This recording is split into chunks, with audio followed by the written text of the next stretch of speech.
एक बार महादेव जी पार्वती सहित नर्मदा के तट पर गए। वहाँ एक सुंदर स्थान पर पार्वती जी ने महादेव जी के साथ चौपड़ खेलने की इच्छा व्यक्त की। तब शिव जी ने कहा, हमारी हार जीत का साक्षी कौन होगा? पार्वती ने तत्काल वहाँ की घास के तिनके बटोरकर एक पुतला बनाया और उसमें प्राण प्रतिष्ठा करके उससे कहा, बेटा, हम चौपड़ खेलना चाहते हैं, किंतु यहाँ हार जीत का साक्षी कोई नहीं है। अतः खेल के अंत में तुम हमारी हार जीत के साक्षी होकर बताना कि हम में से कौन जीता है और कौन हारा है। खेल आरंभ हुआ। देव योग से तीनों बार पार्वती जी ही जीती। जब अंत में बालक से हार जीत का निर्णय कराया गया तो उसने महादेव जी को विजयी बताया।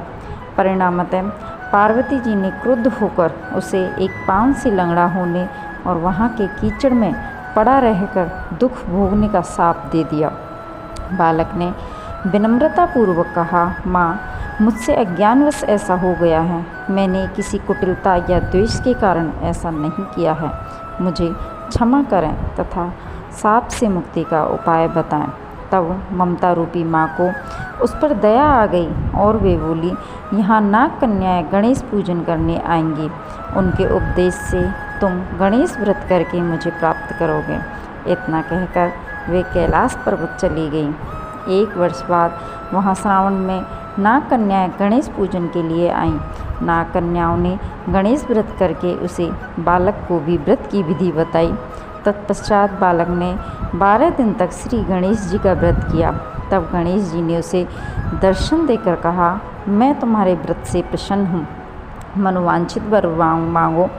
बालक बोला, भगवान, मेरे पाँव में इतनी शक्ति दे दो कि मैं कैलाश पर्वत पर अपने माता पिता के पास पहुँच सकूँ और वे मुझ पर प्रसन्न हो जाएं। गणेश जी तथास्तु कहकर अंतर्ध्यान हो गए।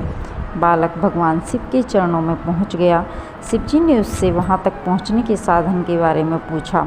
तब बालक ने सारी कथा शिव जी को सुना दी। उधर उसी दिन से अप्रसन्न होकर पार्वती जी शिव जी से विमुख हो गई थी। तदुपरांत भगवान शंकर ने भी बालक की तरह 21 दिन पर्यंत श्री गणेश का व्रत किया, जिसके प्रभाव से पार्वती के मन में स्वयं महादेव जी से मिलने की इच्छा जागृत हुई। वे शीघ्र ही कैलाश पर्वत पर आ पहुंची। वहां पहुंचकर पार्वती जी ने शिव जी से पूछा, भगवान, आपने ऐसा कौन सा उपाय किया है जिसके फलस्वरूप मैं आपके पास भागी भागी आ गई हूँ? शिव जी ने गणेश व्रत का इतिहास उनसे कह दिया। तब पार्वती जी ने अपने पुत्र कार्तिकेय से मिलने की इच्छा से 21 दिन पर्यंत 21-21 की संख्या में दूर्वा, पुष्प तथा लड्डुओं से गणेश जी का पूजन किया। 21 दिन बाद कार्तिकेय जी स्वयं ही पार्वती जी से मिलने आ गए। उन्होंने भी माँ के मुख से इस व्रत का महात्म्य सुनकर व्रत किया।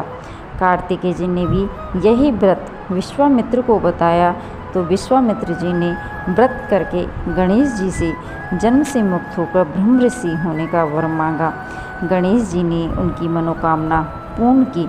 ऐसे ही श्री गणेश जी सबकी ही मनोकामनाएं पूर्ण करते हैं।